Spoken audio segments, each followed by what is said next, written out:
i.e. the church, i.e. the school, or the government. Do you even remember this from the movie? No. But I appreciate your... Ricky Ticky Timmy, the mad goose is gone.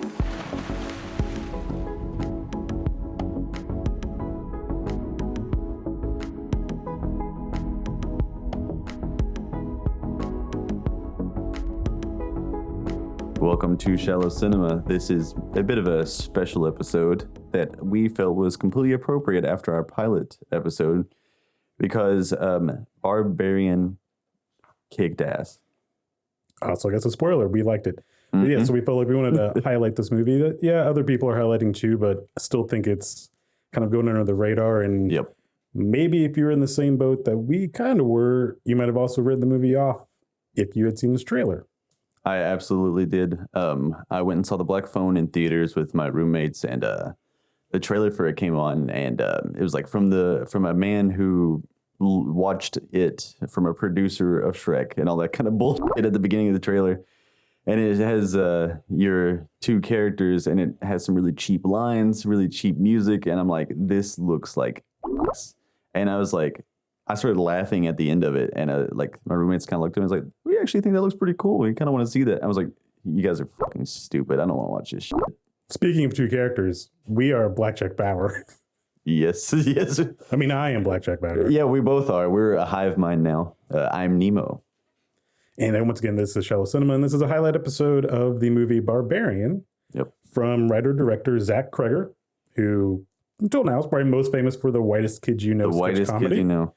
But like Jordan Peele showing what comedians can do with horror. This is only his second time doing a theatrical endeavor. His first movie was basically a Whitest Kid You Know movie. Yeah, it was it was a comedy sketch kind of deal.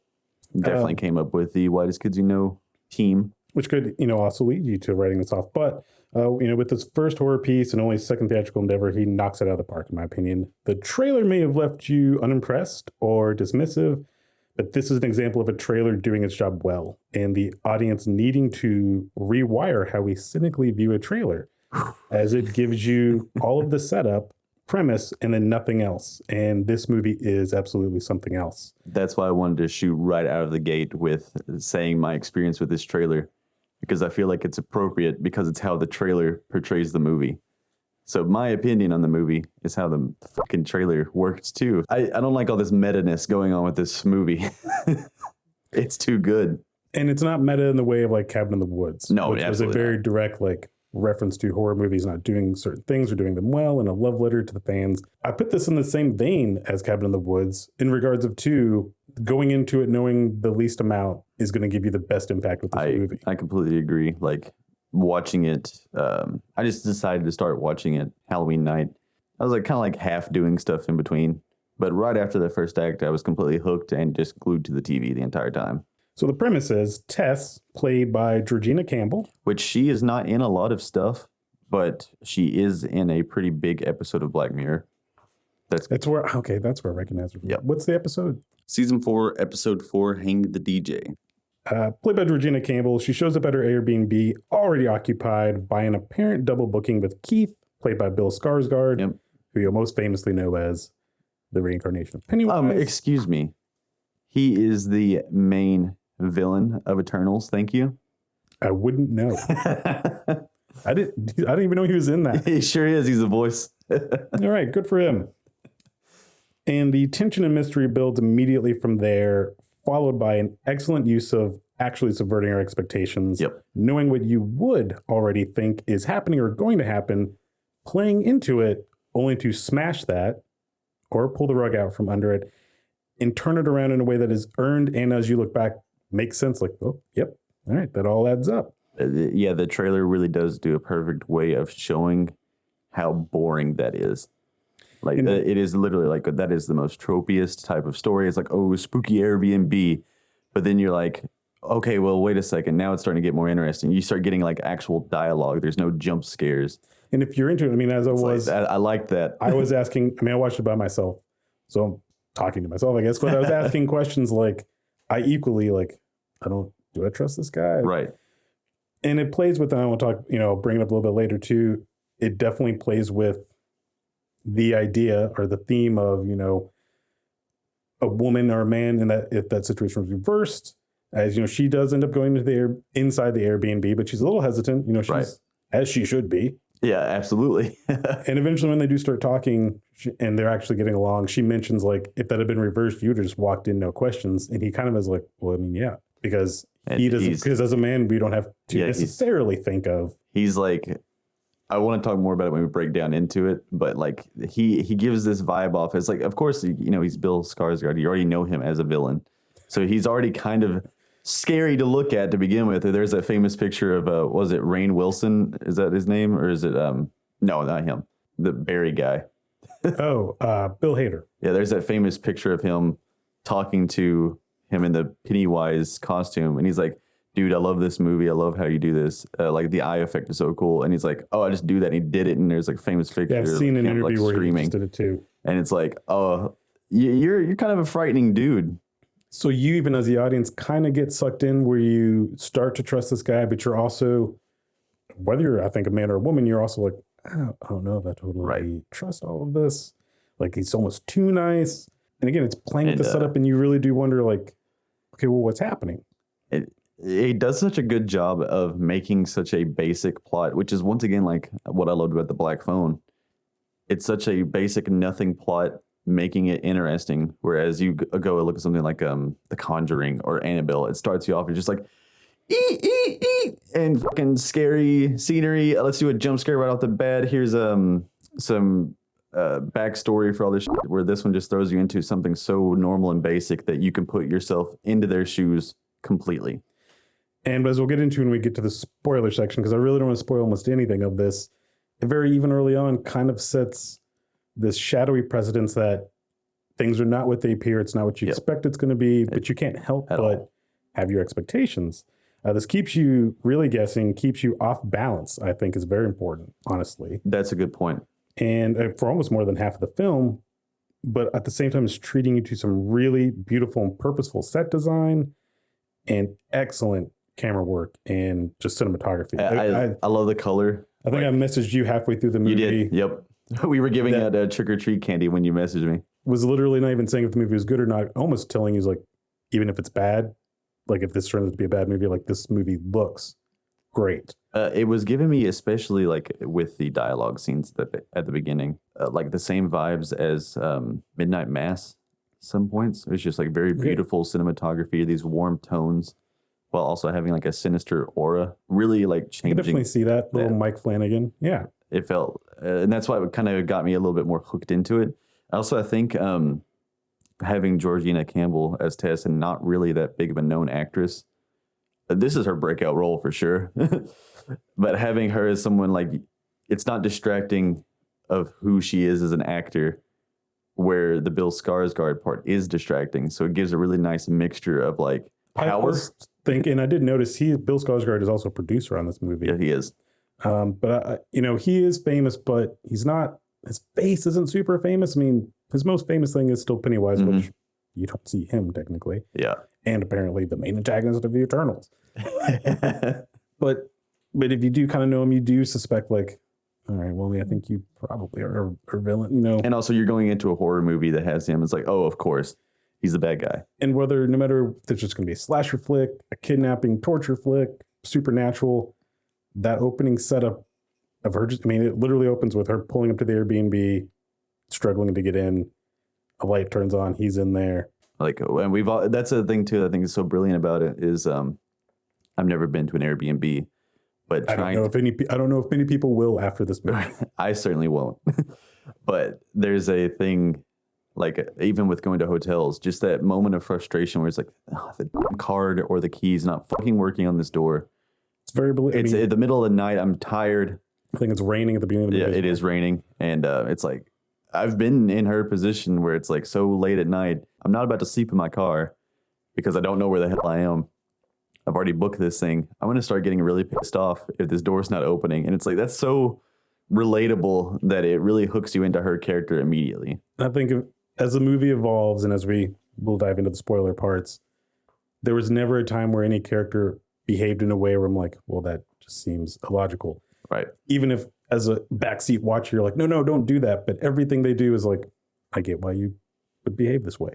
And her character specifically, like the movie goes out of its way to make her not a horror movie final girl type of thing. Like she's very smart. And I think the movie Nope may have ruined the word nope. It did. I was going to say the same thing. We'll get into that. And it's in the trailer, but as soon as the door is revealed, she immediately is like, nope. It just reminds me, just cut to black, just in the fucking music they played, just like it's like, or, you know, I would say to call back to one of your favorite horror movies, Lawrence Fishburne and Event Horizon, just clicking off the video and is like, we're leaving. Just fuck all this. Love it.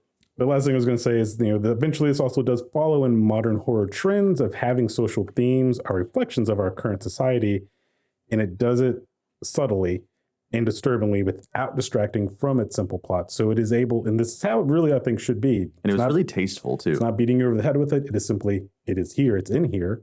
Yeah, there's a couple things that I wonder if you picked on as much as I did when we get into that, because there's a brilliant way to do that. But overall, I really, really enjoy this. I will say by the third act, or by the closing of the third act, it does dip into some more ridiculous and expected horror things.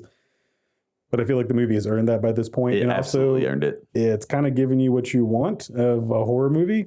It's almost saying like, I mean, you want this, right? So here you go. And also, he's from the whitest kids you know. It's the most over-the-top thing that you might as well have thrown Timmy in the suit and let him run around. And honestly, by the time that it makes this turn, I'm in for the ride. So I'm just like, cool. And it doesn't ruin or spoil anything that came before. Mm-hmm. It all is very cohesive. This is, right now, I would say this might be my favorite movie of the year. It's definitely a top contender for myself as well, because it's just so unexpectedly good. And I guess, my entire childhood, my humor base was Whitest Kids You Know. I was obsessed with it for years, watching it constantly on, God, what was even the channel called back then? I know. I only was able to download it. Like I found it much later, before Miss March came out, but they were no longer doing Whitest Kids You Know. It was on IFC is the name. Okay, IFC. Yeah. Yep. That makes sense. Yep, it does it. Yeah. They have a lot of good content. Yep. So my rating for this is a buy it. Absolutely. I don't know if it's going to be possible, actually. I wasn't able to double confirm this piece of news. It is available on HBO Max right now. So by all means, also go stream it before HBO Max deletes it. Actually, I don't think they can. It's not theirs. I think it's a 20th Century Fox release. So technically, I think Disney owns this. Right. But that's weird. In trying to look up one of my other favorite movies this year, Prey, the Hulu original, which still does not have a home video release, and may not. I mean, streaming stuff, you never really know. I've been trying to look that up. I found a Reddit thread where Barbarian was mentioned as also not being given a physical release. Now, again, I couldn't double confirm it, but I do know that it's been something for the last couple of years. A couple of studios have talked about, and as streaming becomes the much bigger thing, it is, and as we're seeing right now with what Warner Brothers and other things are doing, controlling their content is very important. And if you can't buy it and watch whenever you want, well, then you got to buy their service. So yeah, I could see that being the case. I really, really hope not. I mean, I hope that's not a future we face at all. But if Barbarian does become available, absolutely. This is a movie that I want to own. And I think that because I did rewatch it, it does hold up on a rewatch, even once you know what's going on, because it is so well done. I did look up just while you were talking about that, just to see if they confirmed anything, and also wasn't able to find it. So yeah, if it comes out on anything, definitely buy it. I feel like its movie poster is also pretty good and buy for just wall art. It's good. It has that poster's got an almost kind of classic 80s. It really feels like that. It also it has the really good color and stuff. That's a great room poster. It almost reminds me of the remake of Psycho's poster, just because of the narrow field of view there. I like it a lot. Yeah, so it's my review and my rating. Buy it, see it. Yeah, I also agree. Absolutely, go watch it. I would say turn this video off right now and go watch it. If you have not watched it and you are slightly interested, we are going to spoil it. This is the best movie to watch with going in completely with absolutely nothing. Just watching that first trailer, I think, is enough. I don't even say at this point, if you haven't seen the trailer, don't even bother watching that. Which, just go watch the movie. We kind of explained the trailer to this point. So, I mean, we've ruined that. But I absolutely recommend it. Buy it, whatever you want to do. But yeah, let's go ahead and get into those spoilers.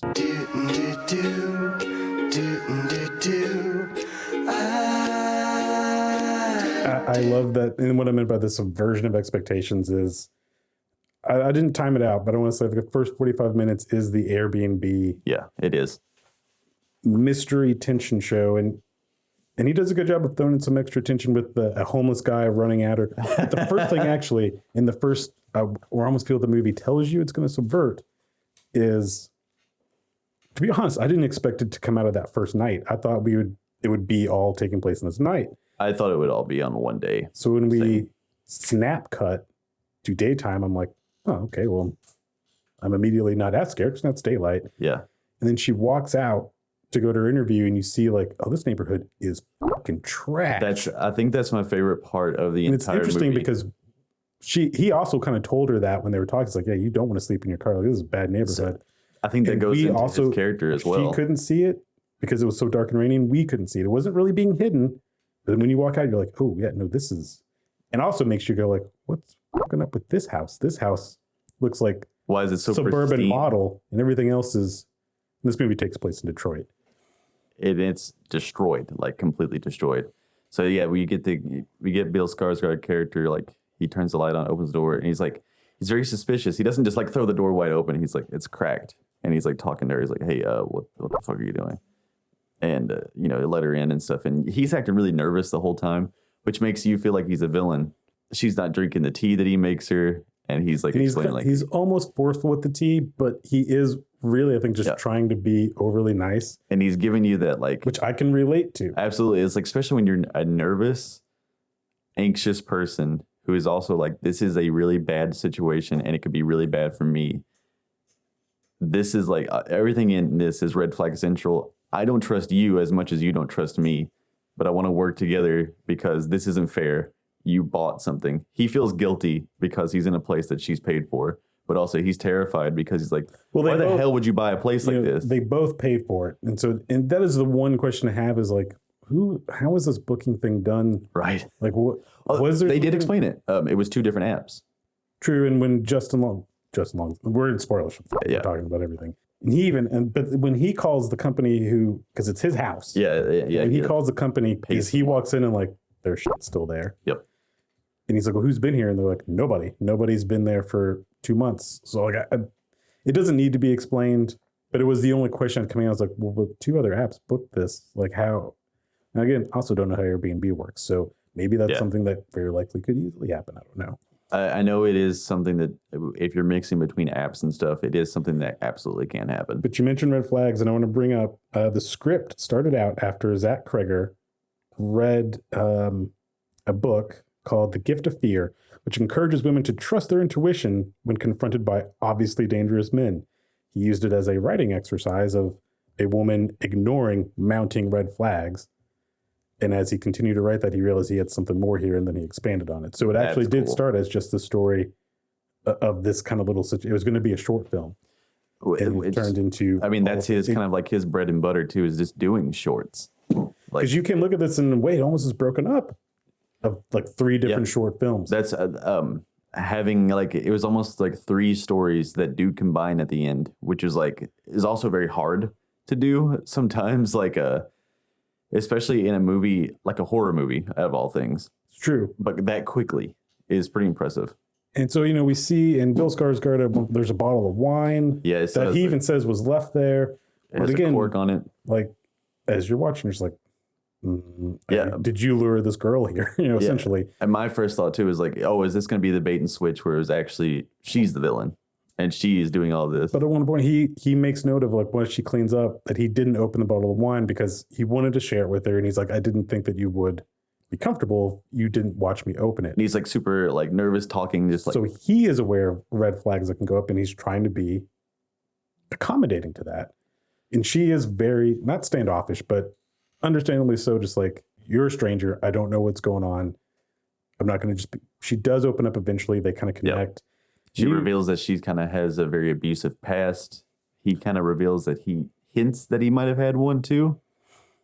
And there's a little bit with that connection where I was like, this is some bullshit. This is way too convenient. This Like is- she's here to do this like job, and you're like, I happen to be a part of it. I happen to be a part of that. And I'm looking for like houses for our space. I'm like, Are you though? And then we get the night them sleeping. Her door opens, Which is also very haunted housey. I'm like, oh, is this where this is gonna go? and we see him having some kind of nightmare, which probably does go back to his possible abuse of. That's past. that's what that read to me as, because he's like muttering and he's scared. So that and then she goes out there. She wakes him up. He kind of freaks out at her. Yeah, I guess I can understand. yeah, that like point, this is the part where it's like, oh, this could be the turning point where he's a villain, because he's like, what the fuck are you doing? Like that. But I still kind of thought like, is this all like an act? Like at this point, Right. it's clear because we see him and hear him on the couch. Yeah. So he couldn't have opened the door. and that's where So it goes there's into someone else in the house, and we also see a door close in the background. And this is what I love about this movie is no one is opening the door. Someone probably did open the door, but No one's closing the door. what we're seeing is literally wind, because there is a hole underneath the house and the airflow is moving. So this beat is where I start to kind of trust Bill Skarsgård, because I'm like, well, Me too, but at absolutely. the same time, like someone else is clearly in the house. That quick Or anger, something is clearly in the house. like the quick to anger, what the fuck are you doing? Like kind of a thing. And then just him immediately going back to sleep. It's like, he probably wouldn't even have a memory of that happening because he's still asleep. I mean, he left her a really sweet note. And He was gone by the time she woke up. and She it's like- overslept for her job interview. Then we get to see the whole job interview. I was also like, What? okay, where is this movie going? And I still suspect it's going to be a weird relationship thing, and he's going to like capture. And the director who she talks to makes a point when she finds out where she's at. It's like, you shouldn't be staying there. Don't fucking stay This is there. a very dangerous part of town. And also, it's like, with that added, my question was, why the hell would she even go back? And then it like kind of reveals, oh, Well, this it's- interview is kind of a bigger deal than what she kind of made it out to be. It's going to be here for much longer. And also, all of her stuff is there because she didn't realize and she was late. and of course, right when we get back, she ends up getting chased into the house by a scary Scary homeless man. who does come back into play later in the movie. Everything, this is classic script writing. Everything is set up early on, even if you didn't realize he set it up to where then and everything is paid off at the end as well. So we get in there now. She's really freaked out, and I don't remember what leads her to check that basement door. I'm pretty sure that it just, the door just creaks open, like because once again, the airflow has changed. So she goes down there. I think she's maybe even asking if Keith is down there. She goes down there. She kind of rummages around. She finds the hidden door. She pulls on the string. Door opens, and she's like, "Nope." But by this time, the door to the basement is closed, and now she is locked she's in. locked in. So now I'm also thinking like, okay, so the movie is this, and this was the whole thing. This is a trap. They've been trying to trap her here. It gives it the same type of vibe as like Cloverfield Lane. Like, Yeah. if she's stuck in this and she's gonna have to figure out how to escape.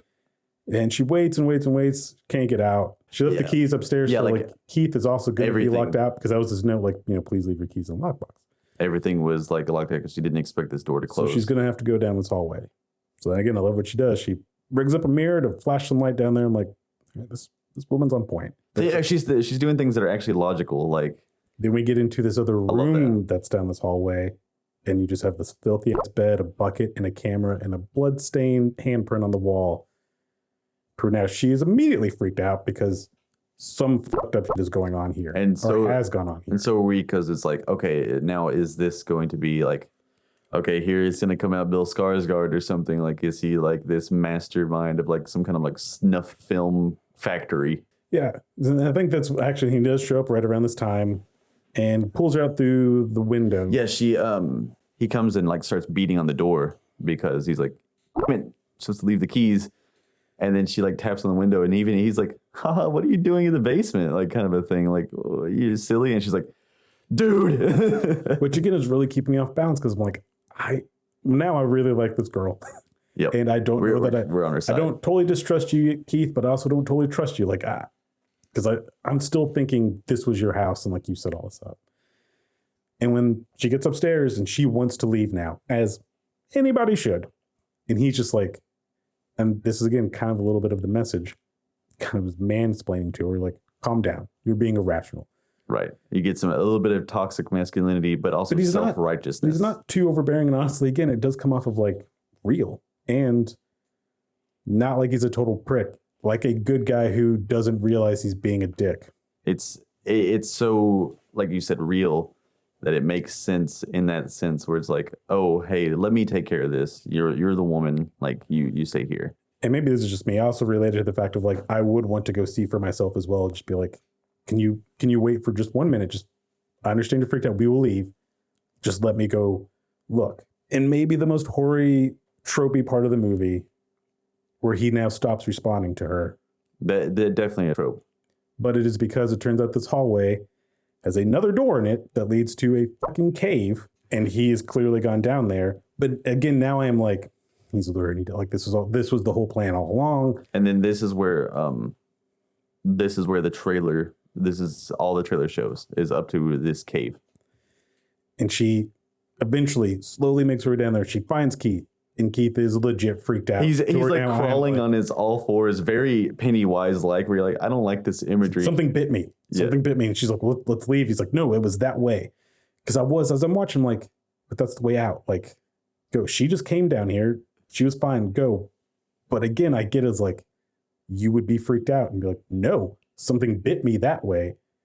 Now, my thing is like, I don't want to go deeper into a fucking cave. So I would be like, fuck it, let's run. Yeah. But I kind of get his point. And then the first genuine big fucking scare happens of out of the darkness, this babe walks right out. It looks very monstrous. You do eventually learn it's an inbreeding. It's mutant. It's baby. It's The Hills Have Eyes, but done less ridiculous, but not insane. And it just comes up and it just obliterates Bill Skarsgård's head into the wall. He joins the Headbangers Ball. This movie's he head slams that thing over and over and over again. And this movie's not like super gory, but when it does do violence, it's Tarantino-esque of just like, I'm not going to do violence for a bit. And it doesn't cut away. No, I expected like we'd get 1 or 2 smashes. I'm like, oh no, we were just going to watch this whole head cave into this wall. And then we get another smash cut out of this darkness into bright, sunny LA. Here we see AJ, which is played by Justin Long. Originally, the role was offered to Zac Efron, but he turned it down. I have a theory about that now. And the role was a little bit reworked for Justin Long. That's what I'm thinking. So he is singing, which this is something, I love the music and stuff. That's the song. God. I love Donovan, is one of my big things. I absolutely love Donovan. And he's singing Riki Tiki Tavi. That song, the part that I kind of fucked around with at the beginning of the episode, has a message that Riki Tiki Tavi is the mongoose who kills the snakes.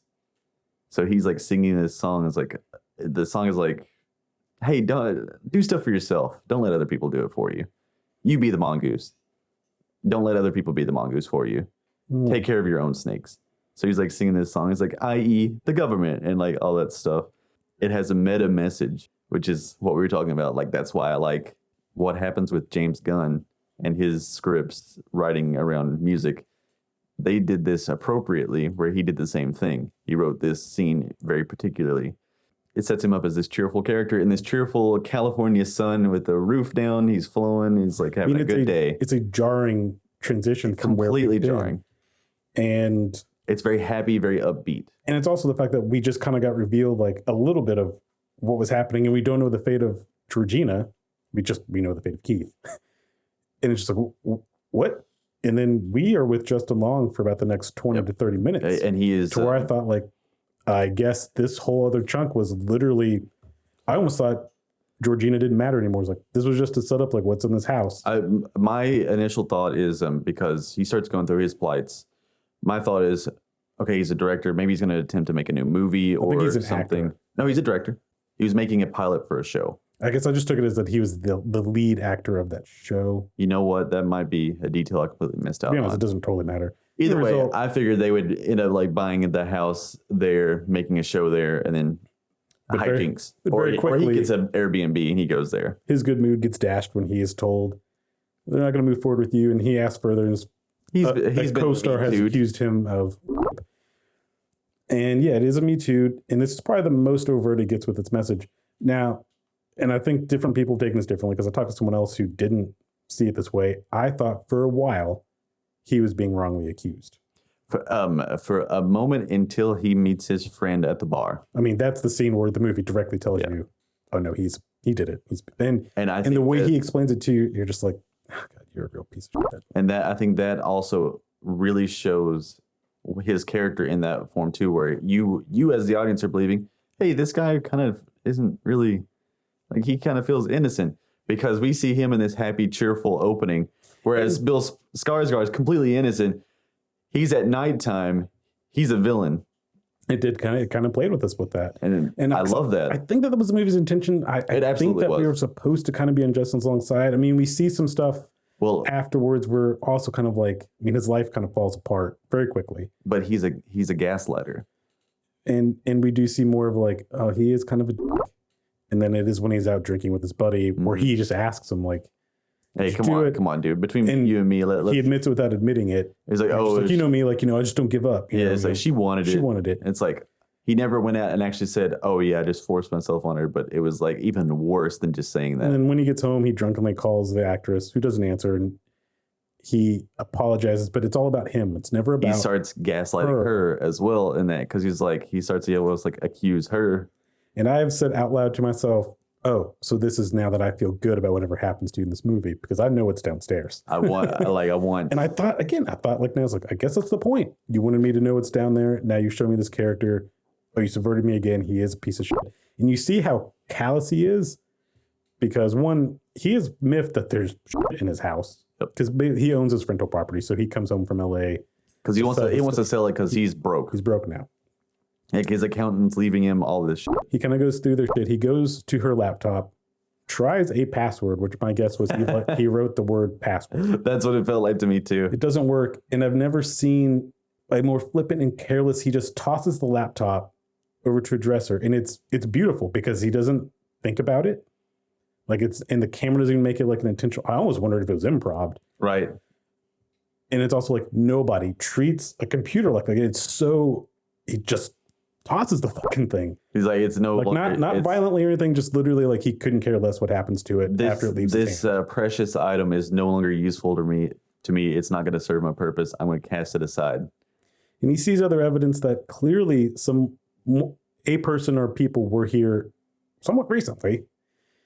And then the one thing, sorry to reconnect it with the Riki Tiki Tavi song, when he pulls in, I noticed that when you see Tess at the beginning, she has a very unique charm on her window. Yeah, and it makes an effort to show us that her car is still there. So to connect for us, like, we're still in the same time. There's an extra element added to it because of the song. The charm is a snake. Oh, shit.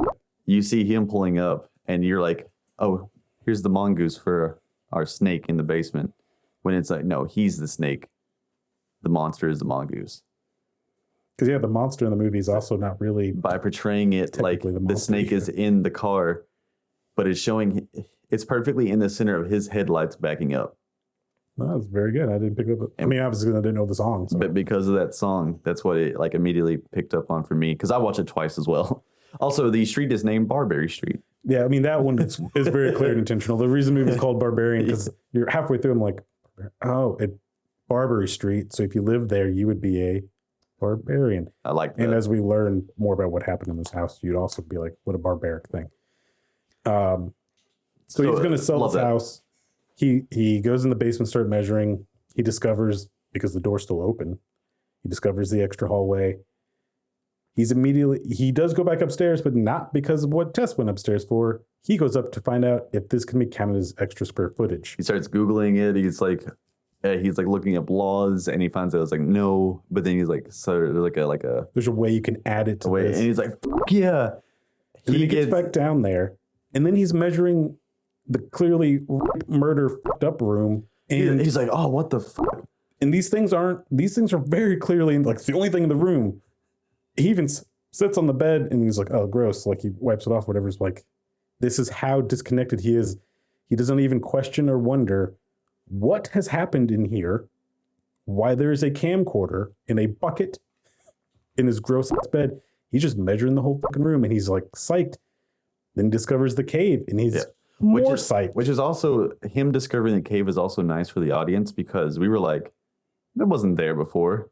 Where the fuck did the cave come from? And it just showing that it was like actually like another hidden wall. It's like, oh, that's cool. I like that. And you may also, at this point, too, wonder, like, how the fuck did this cave get built in this house? And while the movie doesn't expressly tell us, it gives us enough of background where we put together what has happened once we get closer to the end. He journeys down this cave. I would say this is the most unrealistic part of the entire movie is that tape measure staying secured on the opposite side. But it also thought it was a great jump scare when it did snap back on. For sure. Because we've all had that. And it's like, oh my God, this is startling. It's the most scary thing in the world. And he sees this, admittedly gross looking room and a TV that's seemingly on repeat playing this breastfeeding explanation video. This is really off-putting. To where now you can't help but be like, what the fuck is going? And we know something's down there. We got to look at it. We saw the monster's big honkers. We know there's something going on. It's just like, okay, what is all this? It chases him. He falls into a hole. Ah, look, there's Tess. He pulls out a knife immediately to defend himself. Poorly. Very poorly. He does keep his flashlight. Falls into a hole, and I believe Tess kind of scampers over and tells him, shh. Yeah. And then hard cut again to the past. Which it doesn't flash up time frame or anything. Nope. It just uses visual cues to tell you this is the past, because now the neighborhood is all bright suburban. What I can absolutely tell you is that it is the 80s. It's playing Asia's Heat of the Moment on the radio. Oh, yeah, no, it makes its time frame very clear, but it doesn't tell you. Pretty quickly. Hey, we did this. And which I love. It trusts its audience. Now, I will say Heat of the Moment. Don't know if that has any real connection to the movie. I think it's just like, I like this song. Could be. I will say he does do, in that moment, the aspect ratio shifts from today's standard widescreen to an older standard ratio, which was like, that's just a film nerd touch that like didn't have to do at all. You get some real, like, especially with that ratio change, you get some real like Edward Scissorhands vibes.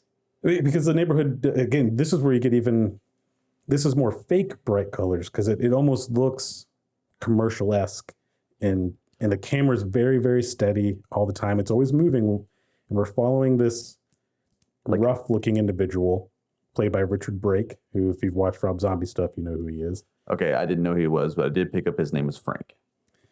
And we see hing going to the grocery, buying some stuff as if he's getting it for a kid, and he's very disconnected. And this woman's very nice. He feels like Sling Blade. Oh, he feels. I was thinking of Dead Alive, Peter Jackson. No, he feels like Sling Blade, like very like disconnected, kind of angry, off-putting, kind of a. He almost kind of weird also feels guy. like originally I felt like an output dad, where he's like, it's just me, blah blah. Yeah, like his wife died or some shit. And then you see him kind of clock this woman, and then he follows her. Very creepily. And he puts on like a work suit. I don't know if he does work for the water company or not, but he says he does. She lets him into her house. He unlocks a window. We never even come back to this. When he gets back home, a neighbor comes over and tells him like, hey, we're moving. Wife says, we're going to get out before Detroit becomes Detroit. And he again doesn't connect, does not even try to fake being friendly with this person. And then he just says, I'm not going anywhere. Yeah, I think that was also the thing that was like a very nice, slightly like commentary on just racism, or just him being like the neighborhood going to shit. Then we go back really to the like house. Nice to show also how this person feels. And we get to see the house. We know it's our house, but it's dressed very differently. He goes down to the basement on him. You kind of can hear some screaming. Yeah, yep. And it's, again, the movie's made its point very clear. Like, clearly this man abducts women. I know what that, because you showed me the room. I now know you don't have to show me anything else. Like, I know what he's doing. And then it's kind of revealed that, it actually does happen in the grocery store scene where he buys the VHS tape for the breastfeeding thing. Okay. Good catch. And then we finally do cut back to our main plot, which we've basically been disconnected from for an hour at this point with Georgina. Which is awesome, too, to have the character, she's still alive because you want to see what's going on with her. And it's also like, how long have you been here? Which is also frightening. I think she says like it's been a couple days. But because she's putting together and she tells Justin Long like she wants you to be her baby. But has it been a couple days? It's at least been 2 days because Justin Long's travel out there. Although I guess you could say we don't know when we cut to him. That's another thing too, is like I kind of want to rewatch that scene just to see if anybody says anything. But like the woman calling him, she's like, nobody's been there. Would she know if someone had just recently left? if there have been people staying there. No, because it's a keypad, so there's nothing electronic to signal that someone's there. It's just a... Or like my main question would be, would she be like, oh yeah, we had like guests 2 days ago. Maybe they left something. That's kind of the biggest question or plot hole in the movie is like, how does no one know that someone's been here? But also it's like, it kind of shows that character that we don't see, how she doesn't give a shit. That's why she even hangs up on Justin Long. That's why the mix-up happened at the very beginning. So I like that touch too. And I also like knowing, it's like, how long have you really been here? So she kind of explains to Justin Long, we get a better look at our monster, which is, and you put together in the movie, makes it more explicit as it goes on, is a baby of rape. Multiple. And this is, again, something that has happened. We know there have been people, families that have just lived in basements that didn't know were kept that way. So very terrifying in that relatable sense, although the movie is elevating it to a degree. I don't believe generations of inbreeding creates an X-Man, which is what we kind of get here with some super strength and stuff. But that's the horror element. Of course, Justin Long's a dick. He won't be quiet. Mother gets kind of mad, so yanks him out of there. Yeah, he won't suck the bottle.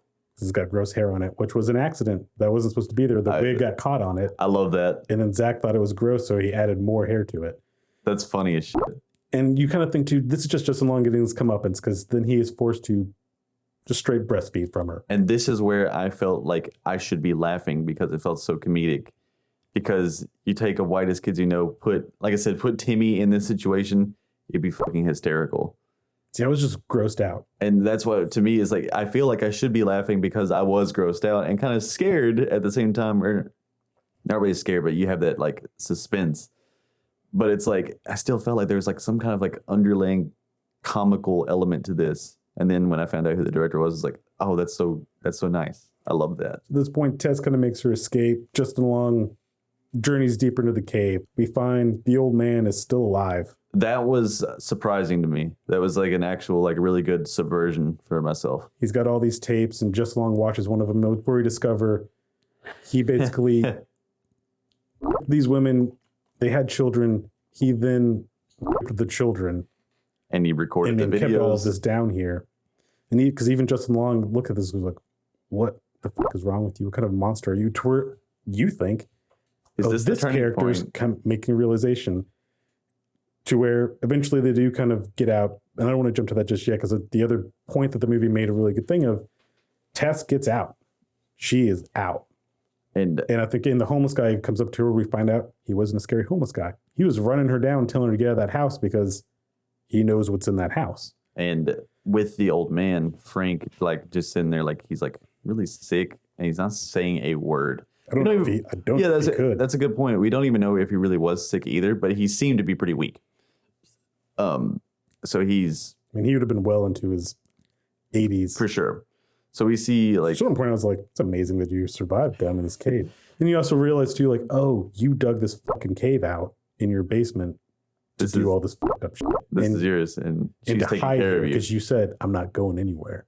And then, so he's like, he starts like looking around the room. He puts in one of those tapes, plays it, and he gets mad. And he's like, what the fuck is wrong with you? You asshole, like, police will be swarming this place any minute. So then he finally, like, he's like turning around doing something. And he pulls out the gun, and immediately you see AJ's character go back to exactly what he was before. It's all self-preservation. Cool.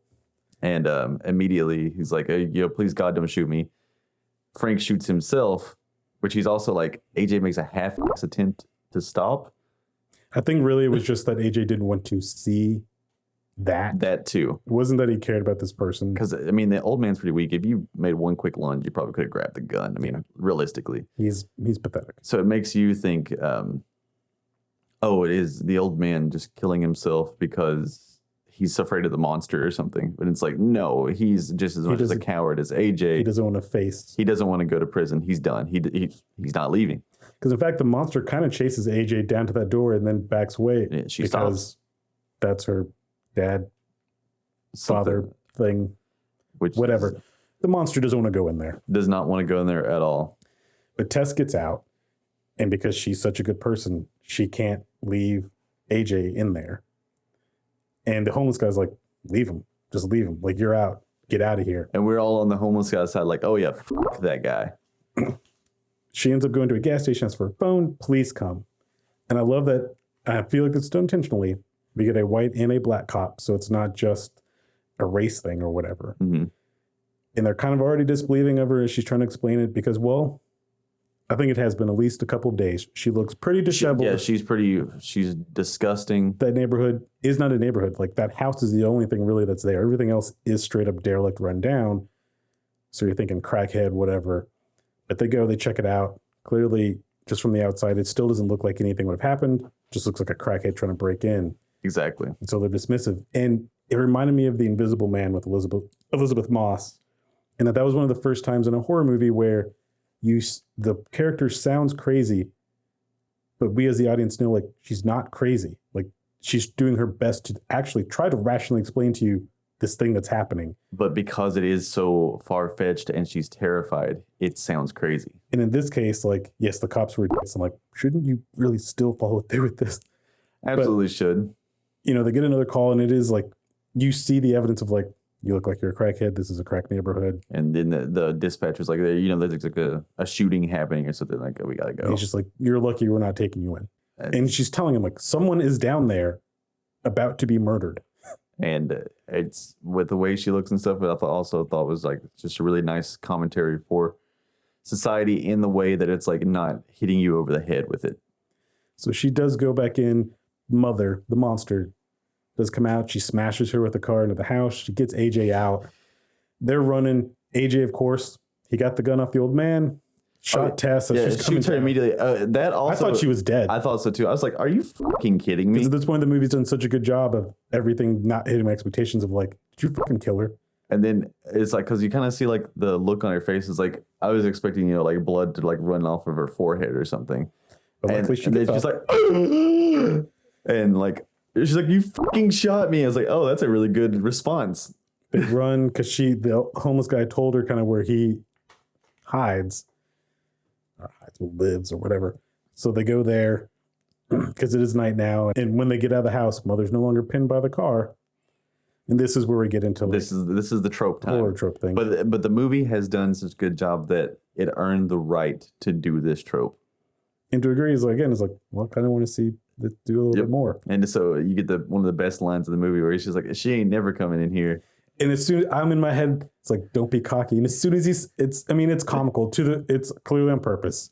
As soon as he says, because Tess asks, like, how are we safe in here? And he's like, all the years I've been here, she ain't never come in here. Boom. Bursts through the fucking concrete wall. Yeah, rips his arm off, beats him to death with his arm. His own arm. Which I'm just like, yeah, that's good. Which kind of sucks because the homeless guy was a really nice. He didn't do all he anything. ever did was, like, try to help, and it's like, you didn't deserve this at all. And, they brought this to your door. Like, these guys fucking did this. You're the nice guy here. But this is the other subversion. Before that happens, AJ sitting there, almost talking to himself. Where he's like, I'm a good person. Maybe I am a bad person. Maybe I can be better. Maybe I'm just a good person who did a bad thing. What we know is, like, are you accepting that you won that other? Yeah, because it's physically he is saying that because he just shot someone. Mentally, he's talking about what he did to that woman. And I think almost kind of like reflecting from what he just saw of that old man was like, I don't want to be, I'm not going to be a monster. But there's also the added element of showing how narcissistic he is because he just shot someone. He's more still caring about himself and what's happening in his life. Well, we'll say as they're going there, he is like, we need to get you to a hospital. But he urges that, and she's the one who's like, no, we can't. We just got to get off the street right now because they're locked out of their car, or her car's fucked up. They're locked out of his car. So he does, make some effort. But yes, he is still an added element just going back into it with him, just like starting to try to be noble, just pulling straight back into self-preservation. And as soon as Mother bursts through the door and Tess and AJ take off, it's some subtle body language, but you see him kind of like push her out of the way. Like he's not trying to help or save Tess. She's gone. They're running up steps of this like silo, and he is just booking. And I mean, she's gut shot, and she even kind of slips on the stairs, and he's just like, I gotta go. They eventually do both make it up to the silo before Mother. AJ drops the gun, which is a fucking idiot. Which is also just like beautiful. Like just love that. They kind of set up because he kind of dropped the knife when he took that out earlier. It's like, Dude's clumsy. He's super clumsy. Mother gets up there and AJ just goes, I can get away, but you have to slow her down. Like, and he almost says it, and he's not even saying it in this sinister, callous way. He's like just saying it out loud to himself. As if he's realizing, like, I could get away. I just need her to slow this thing down. And just fucking tosses Tess off the thing, which Mother dives after her. Which is one of the funniest shots of the movie. But also, like... Mother diving with her arms out. Yeah, and her saggy boobs flopping in the wind. I was like, this is comical, over the top, and the movie has earned the right to do this. And I wasn't surprised. I was like, yeah. I mean, I was surprised, but not. Yep. I was like, yeah, he would do this. And I actually felt like, God, dude, what? Fuck you, man. Like, to literally hate a character. Piece of shit. For 2 minutes ago, I was like, oh, look, you know what? Maybe you're not so. Oh, nope, you are. Yep. And he's just like, at that moment, every single redeeming part of his character was out the window. And you're just like, you son of a bitch, I hate you so much. And then he goes down you there. know the monster's not going to die. It survived getting hit by a car. You know it's not dead. And it looks like both of them are dead, sputtered on the ground. He goes down there. Tess breathes again, somehow not dead. But she's laying on top of her. Yeah, Mother essentially caught her and kind of like took the fall. And AJ immediately is like, you understand why I had to do that, right? Like, he starts gaslighting her immediately. He's like, it's like I had to do that. And he's like, no, you were falling. I tried to catch you. Yeah. And like all this other stuff, which is also goes back into what he had done at the beginning of the movie. And because this is a horror movie, Mother's also not dead. She jumps up, grabs him by his head. And I think this is a reference to Jeepers Creepers. I think it is too. She kills him really by gouging his eyes out, but then rips his head in half. I feel like it is even more of a reference to Jeepers Creepers as a jab, since the director is a horrible, horrible pedophile. I wonder if maybe some of Justin Long's character was a little bit modeled after Victor Silva. That's the director of Jeepers Creepers. I really, really feel that also is like another meta jab, because it's like, hey, not only is like this a movie and a horror movie, this happened. Like a person has done just as bad stuff as this guy. Again, it's a very satisfying death. It is. And then Tess gets the gun. And it's sad. That's what got me. And I'm like, what the fuck? I feel bad for it now. And she's kind of sad doing it. And the music score gives you a really beautiful, like kind of like very sad type of theme of where like she kind of doesn't want to do it, but she's like, you also get the sense that the creature itself is like, kill me. Like, yeah. And also, like, if I don't do this, I feel like you're going to drag me back to that thing, and I don't want to go back there. And it's like a two hands. Which one is like the right choice? Where ultimately it's like, I'm going to put her out of her misery. I'm going to be saved and live my life. Whereas the other choice is like, I could probably still live and make this thing happy, but I'll never be happy. But so there's like a whole like, I want to know, like an ethical choice happening. Did she get the job? I did have the same thought as the movie was I watched ending. through the entire credits. Was like, I mean, I guess Marvel's ruin is for all of us. Was like, right. But the credits also like they show a couple of scenes of her just walking. Yeah, it keeps playing like some scenes with music. Like, she survives. It's playing "Be My Little Baby" by the Ronettes at the end. But I almost expected that's a good trope. Her at the documentary shoot or something, but I didn't need it. I really think this movie is almost perfect. It did its job. And like I said, even with some of the tropey stuff, the jump scares that it did were not random, and they were how a jump scare is supposed to do. There's a shot with Justin Long's character where he's like, you see the camera where he's holding the flashlight and the camera is in his arms, like on his chest, and it has this really crazy like field of view that's almost video game like when he's shining the flashlight down the hall. And I feel like because of doing stuff like that, like just making it a little bit more ridiculous, pulls you into the movie more, so that when you get to like stuff at the end, it's like the movie earned its right to do the tropiness when it's done some kind of fun experimental stuff and true storytelling as well. So I do want to say, like I said, the strength and survivability of Mother the Monster, a little bit out there. Again, I don't think inbreeding eventually produces an X-Man, but I don't care. Like the movie was fun. It had a message as well that I think it delivered very well. It had multiple messages. It was shot beautifully. Like, again, if this movie even sucked, I still might kind of want to own it just because, like, no, this is really good to look at. My issue as of coming out of this movie, now that people like us are going to start praising it, and it's going to get more common that people are like, hey, you need to check out this movie. How long until we start getting cheap copies? Well, when neither one of us have seen Smile yet, but there's also another one that has gotten pretty positive reviews from coming out. I do want to see it. Its trailer for me was ridiculous. Oh, yeah, I hated it. This looks really dumb and silly. It's the one with the dude with the voices, just like the #1 movie in America. It is scaring audiences. They are puking and shitting in their beds. And it's like, I don't want to see this movie now. But this has been a really good year for horror. It really has. And not just like A24 horror, which I also enjoy, but like this is much more straightforward horror, which I enjoy more. It's surprising because horror is the genre that's been abused as like just to the point of like where it's like, it's why even make a horror movie now? I think more than any other genre, that's one where you can see eras of its filmmaking. And absolutely. I mean, the 90s was Scream, and I Know What You Did Last Summer. I mean, the entire early 2010s was all zombies. The 2010s was all these PG-13 horror movies, which again, some of them were like The Ring was good, but The Ring was good. Right. And thusly everyone, then they were like, oh, all right, well, let's make a bunch of stuff that's just like that. Yep. This, yeah, it has had success. Yes. How long until we start seeing knockoffs? Almost probably immediately, because I've heard a rumor that they're looking to do a prequel about the mother. I don't want that. Yeah, I asked my friend who told me this because I didn't go research it, but I don't doubt him. I was like, Zach Kreger's talking about it? I was like, no, the studio. I'm like, yep. Oh, that makes sense. Yeah, Zach Kreger is such a funny guy, but also very serious that I feel like he'd be like, no. Now, if he came back and was going to do it, I'd be like, all right, dude, like at this point, I trust you. So tell the story then. It's so easy to compare him to Jordan Peele because they have the same type of history. And apparently Jordan Peele helped a little bit with this. Like he helped him craft the script a little bit. And I think he saw a rough cut of the movie. Good. I'm really happy about that because like that's the other thing with Jordan Peele's like, if you want to see the backstory of Nope, it's like, why? I don't want to see that.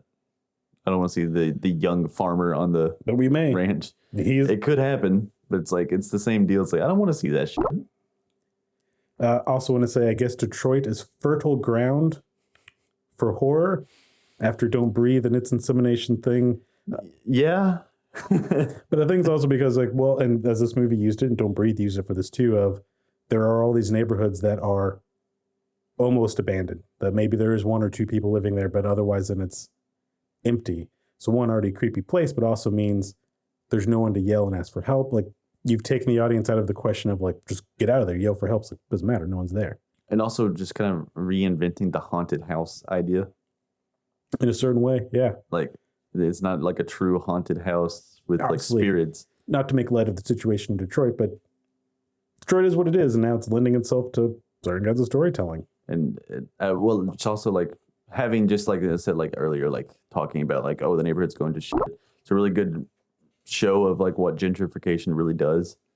It's just something I can actually like really feel for because that almost happened to my childhood home. It was like barbarians invading and conquering an area. Yep. It's really, really good. So and I like that too with the movie. It's just like makes you think like, okay, who is the barbarian? Because every single character has a trait that you could like attribute to a barbarian with. I almost think that it really was just, I need a cool title for this movie if I set it on Barbary Street. But it's also really good like conversation piece too. It does. It does beg the question of like, so is the old man who started all of this essentially? He's clearly the barbarian. It's very barbaric. The woman is literally a barbarian, like just the super strong creature. AJ is a piece of shit. He does barbaric stuff, but then even Tess, by killing the thing that saved her, is also a barbaric act. So it's like every single piece has... Do you see it as a barbaric act? I actually see it as an act of kindness, of just, I'm going to end like, this pain for you. In a literal sense. I see, okay. Like, so it's like, you have like a different element of like physical, mental, literal, like all of this stuff. It's nice because it's like, everyone is a barbarian in some way. Except for Bill Skarsgård, he did nothing wrong. And I'm sure that he got that role because he was a producer. And I think it also was another. There's been other movies that do stuff like this. I think that's why they did that line in the trailer of like from a producer of it. It's like it's Bill Skarsgård. Having a known actor to where we wouldn't expect them to die halfway in because, this is an odd example, but look, the first time I saw Armageddon, I was like, "What? Bruce Willis doesn't die in movies. What is happening?" Yep. That's a good point because you kind of expect him to be the villain, so he's at least going to stick around. And yeah, again, so like I've said, everything about this, and I hate the idea of subverting expectations because Rian Johnson ruined it with The Last Jedi, Game of Thrones ruined it with their last season, but this is an example of how you doing it should do well. And because it was every time we had a jump cut, I was like, I was on board. I wasn't just like, "What the fuck you're throwing me?" I was like, "Okay, what is going on? So how does this all connect? What?" And I want to know. Like, I feel like one of the best parts about the movie too is just like, even if you do not care as a general audience member about like deeper meanings and stuff, it's still kind of a thrilling horror movie. That's like, it'll satisfy your cheap needs for horror. I think that's again a good example of an actually well-told story is if you don't want to dig into the other stuff we're talking about, you just want this, you just want surface level, this is still enjoyable. I also feel like for Zach Cregger, leaving behind comedy might be the best choice for him because I know that entire crew will never be the same after Trevor Morris passing earlier this year. Mm-hmm. And I feel like maybe this is a step in the right direction for him. I mean, I'm on board with whatever he decides to do next, just on directing point. Yep, because we're all behind him. One other thing that he said, he described this eventual duality of the film's visual presentation as a Fincher movie on the top floor and a Raimi movie under the house. Yeah, yep, absolutely. And as I mentioned before, David Fincher is my favorite director. And yeah, once I read this, like, actually, you're very accurate because all your camera movements were all of your shots were very Fincher-esque, honestly, upstairs and then downstairs, a little like an Evil Dead. Was there any skeletons anywhere? Well, yeah, there's a whole. Oh yeah, weren't there some in the cages? I can't remember actually. We didn't even talk about the cages that guy clearly kept the kids in. Yeah, it's so unimportant, but which is like it's also just it's visual storytelling of I don't have to. Yeah, I will explain some stuff to you so you have context and you rewatch it. You'd be like, oh, shit. It's such a good like way to do something like that because it's like it's forgettable, it's unimportant, but yet it tells an entire side story without being the need to tell the story. So I hope that he does stick with horror though, because he definitely, has that eye for it. And honestly, I like this better than anything I've seen from Jordan Peele. Just in regards because Jordan Peele's stuff is much more metaphorical. Also, to quote Nope, it is a spectacle. Right. And his messaging and what he wants to say, like, yes, it's there too, and some of it's deeper hidden. But he also usually, or at least with us, he put too many metaphors in there towards like, I don't know what metaphor you want me to follow.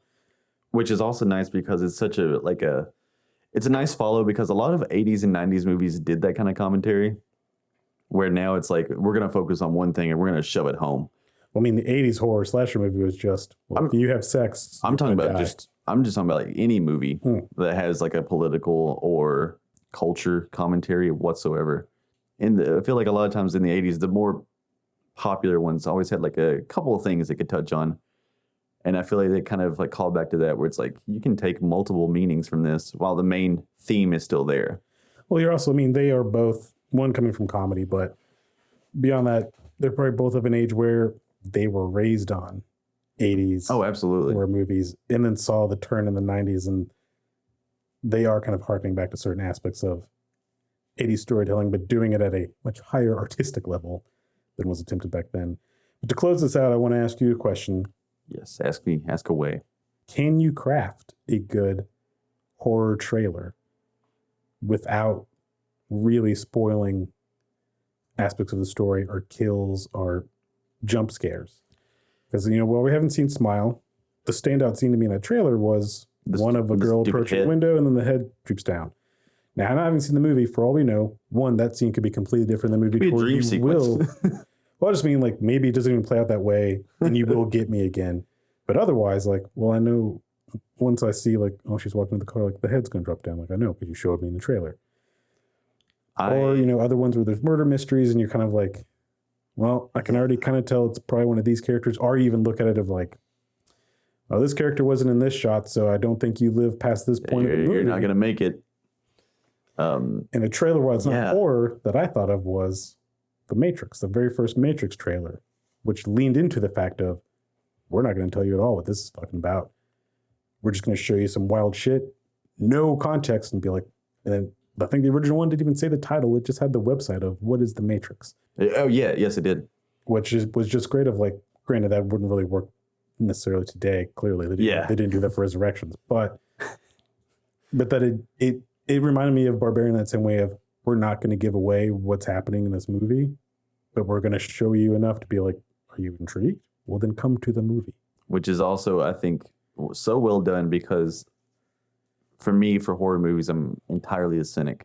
Like, I'm like, if I watch a horror movie, usually it's because someone recommended it to me or I'm being taken to it by other friends. I hardly ever seek out a horror movie by myself anymore because I'm so sick and tired of the same shit.